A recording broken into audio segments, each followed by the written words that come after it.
Everyone here today has heard about the Columbine High School massacre, correct? Yeah. Well, on April 20th, 1999, teenagers Eric Harris and Dylan Klebold killed 13 people and injured 23 more before killing themselves in their own high school. Well, in the search for answers following the tragedy, their video game habits were investigated, and it also raised an alarm about the effects of video game violence on young children and adolescents. Today I planned to convince you to limit the exposure of your children to violent video games. Well, as a parent, it is very important to me that I do everything I can to raise my son in the best possible way.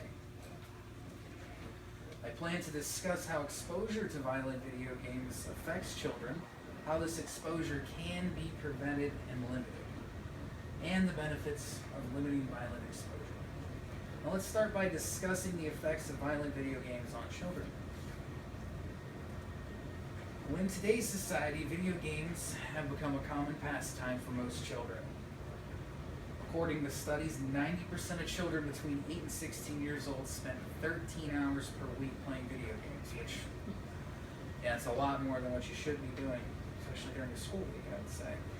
Now, the numbers increase in boys of that age group. Well, while video games themselves may not be the issue, the violence portrayed in those video games is an issue. Two popular franchises we have here are Mortal Kombat and Grand Theft Auto, which both of them depicts violence very, very violently, I guess. Especially Grand Theft Auto, where you get rewarded for killing people. Both of these franchises have sold over 100 million copies, which with the newest one actually sold over 200 million copies just a few days ago.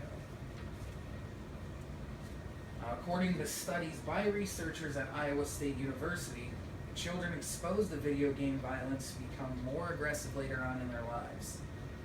According to Dr. Gentile, they also have reduced caring about others, increased confrontational and disruptive behavior, and other antisocial behaviors. Now, he believes that video games give children a way to actually act out and practice their violence in those games.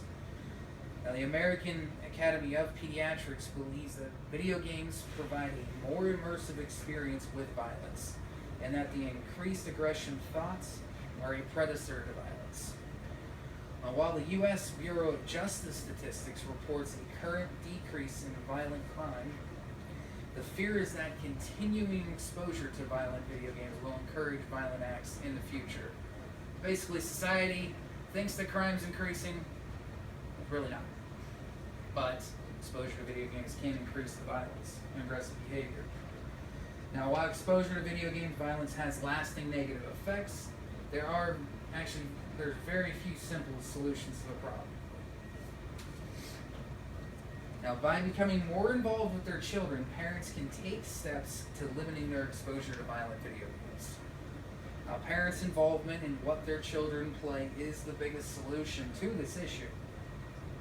The American Academy of Pediatrics recommends that parents monitor their children's media diet, which that consists of everything that their children watches on TV, looks at online, and especially what they see in their video games. Now, the biggest recommendation is to turn video games into a family affair by playing with them, which even I used to do a lot. It enables the parents to be completely sure of the content they have. For children under 6, violence should be limited even further, and first-person shooters such as Call of Duty, Battlefield shouldn't even be played. And then again, another point here is talking is especially important when dealing with violent video games. If children are exposed to violence in video games, the parents should initiate a conversation to help that the child actually understands and what their perception, and let them know what they are witnessing. Parents should also be talking to other parents to share tips and give support, and that way you actually know what your child's watching when they're over at their friend's house or at that sleepover when they're coming home talking about how they watched Freddy Krueger, gut somebody. Taking these simple steps to prevent exposure will have lasting positive effects on the children and the family. I mean, only good things really can come from limiting children's exposure to violent video games. When these types of games are eliminated, other more positive alternatives can take their place, such as educational games, physical activity, go out and play some ball, and exercise that can occupy the time once spent on the negative influences. Playing games as a family not only allows the parents to know what their children are exposed to, but also allows them time to bond as a family. Overall, the steps taken to prevent the negative impact on violent video games will continue to have positive effects on the health and well-being of the child and family as a whole. Well, today I have shown you how exposure to violent video games can have a lasting negative effect on children, how simply limiting exposure can help prevent these effects, and the steps to prevent negative effects can lead to a positive outcome for the whole family. So tonight, go home, ask your child to read a book with you, play in the leaves, and play an educational game as a family. Not only will you be shielding them from potentially detrimental exposure to violent video games, you'll also be bonding and having a great time with your child.